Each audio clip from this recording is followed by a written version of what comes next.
banyak di desa ini yang menyinyir bahwa lebah madu trigona ini saya ini sebagai pengangguran. Oke, assalamualaikum warahmatullahi wabarakatuh untuk sahabat YouTube semua, sahabat lebah.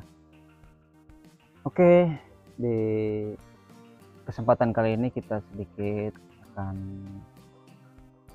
bercerita lah sedikit tentang lika-liku kita dalam melestarikan lebah, membudidaya lebah madu jenis trigona.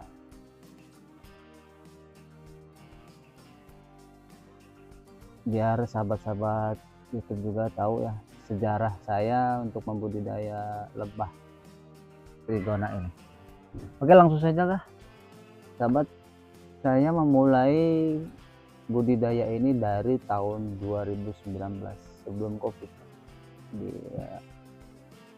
Waktu itu sebelum saya membudidaya di desa kami ini ada beberapa aktivitas penjualan lebah trigona ini. Jadi sudah dari desa kami ini sudah beberapa koloni yang terjual waktu itu. Kemudian karena mendengar jenis koloni ini laku, khususnya jenis Itama, jenis Itama ini yang besar ini yang seperti ini, laku. Jadi akhirnya ada beberapa orang sampai 3 orang yang mencari koloni itu di kebun-kebun di hutan-hutan itu karena memang laku. Per log itu dulu itu 100.000.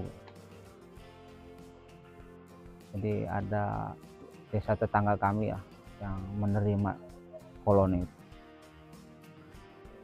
Sekitar sudah berlangsung selama 2 bulan, akhirnya saya pribadi punya inisiatif lah, punya pemikiran,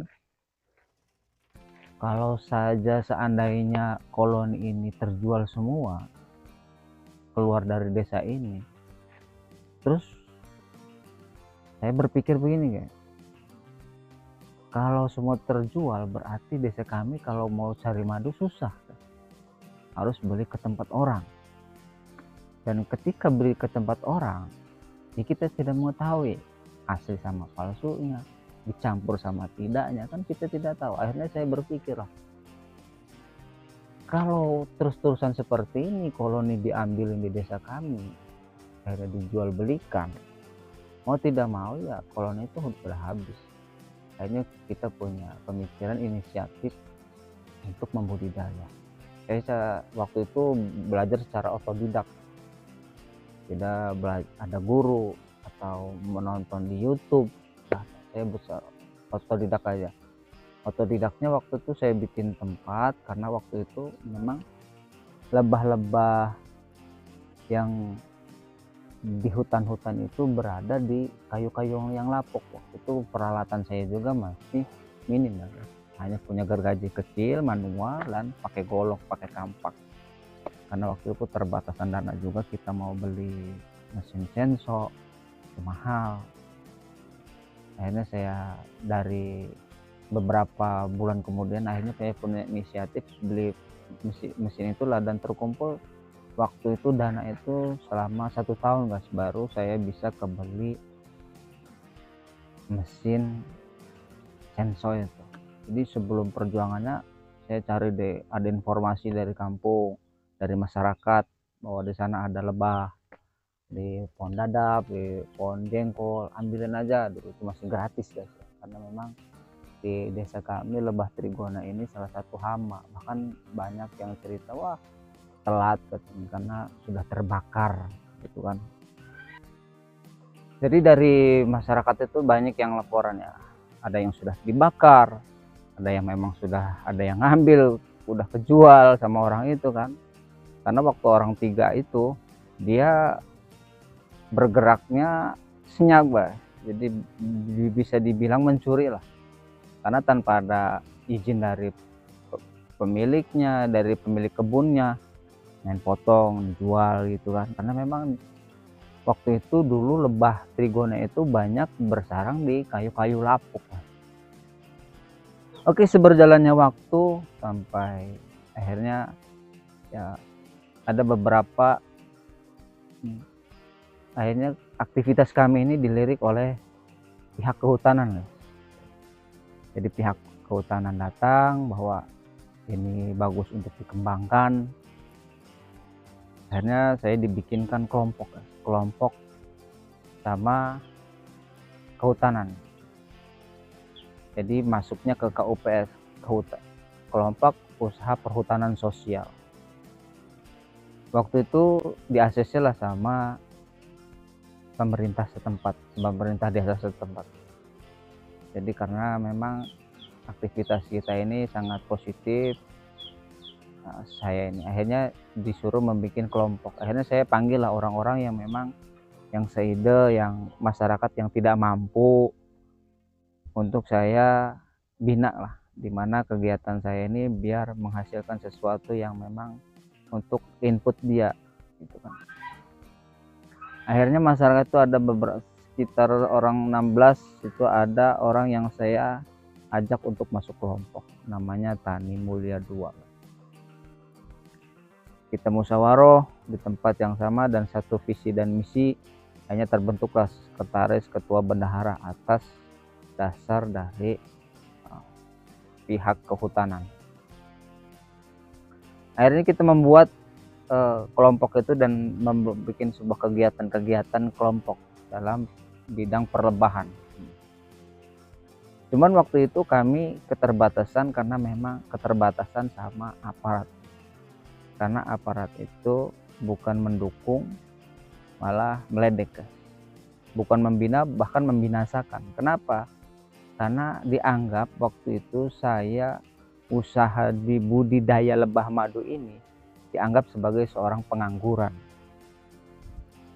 Banyak di desa ini yang menyinyir bahwa lebah madu trigona ini saya ini sebagai pengangguran. Karena tidak ada prospek ke depan bagi mereka itu. Karena bagi mereka lebah-lebah ini adalah hama di desa ini. Akhirnya saya bertahan. Bahkan dari pihak keluarga juga ada ya. Apain sih ngurusin kelanceng, nggak ada hasilnya. Saya tetap optimis guys. Saya berbicara untuk melestarikan lebah aja. Minimal dengan kegiatan saya ini, lebah yang ada di desa ini tetap lestari dan tetap ada, tidak terjual, tidak keluar kemana-mana. Dan itu motivasi saya waktu awal. Jadi cibiran dari aparat. Setelah berjalannya waktu 1,5 tahun, barulah masyarakat agak mengerti guys. Ternyata di bidang lebah ini ada ya bisa menghasilkan perekonomian. Cuman tadi guys, kita terkendala sama aparatur desa, karena memang dia tidak mendukung. Nah akhirnya waktu itu saya dapat tembusan dari dinas kehutanan. Setelah ada tembusan dari kehutanan bahwa kelompok kami ini akan dapat bantuan, bahkan dinas langsung dari kepala dinas kehutanan langsung ngebel bahwa Pak Yakob apa saja yang dibutuhkan, berapa setup, berapa koloni, silahkan saja ngomong, karena sekarang lagi dirapatkan. Dan itu udah telepon 2 kali kepala dinas.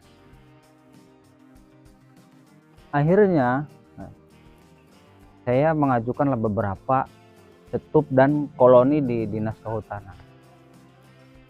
Seberjalannya waktu proses pengajuan proposal dari kelompok Tani Mulia saya ini kan, saya tadi itu permasalahan tadi ada diskomunikasi dengan aparat desa, karena aparat desa ini ya sudah tidak mendukung lagi dengan kegiatan saya, para kelompok Tani Mulia ini. Mau tidak mau saya pun tidak nyaman guys, karena saya berada di desa yang memang notabene dipimpin oleh aparat desa, khususnya Pak Lurah. Akhirnya saya membuat rekomendasi surat pengunduran diri sebagai ketua untuk pengunduran diri sebagai kelompok Tani Mulia ini. Setelah saya mengajukan pengunduran diri dan waktu itu proposal itu sudah berjalan untuk di ACC, siap di ACC untuk kelompok tani. Saya tidak menggubris bahwa kelompok saya ini mau dapat bantuan, saya tidak menggubris itu.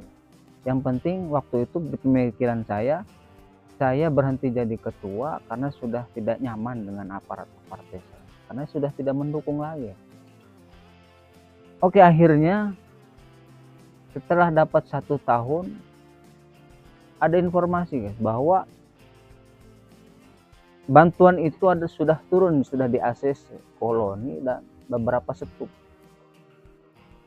Jadi saya tahu akhirnya, jadi kelompok Tani Mulia itu yang sekarang diambil oleh aparatur desa, dan anggotanya, sekretaris, bendaharanya itu didominasi oleh aparat desa. Jadi inilah yang menjadi ganjalan para anggota.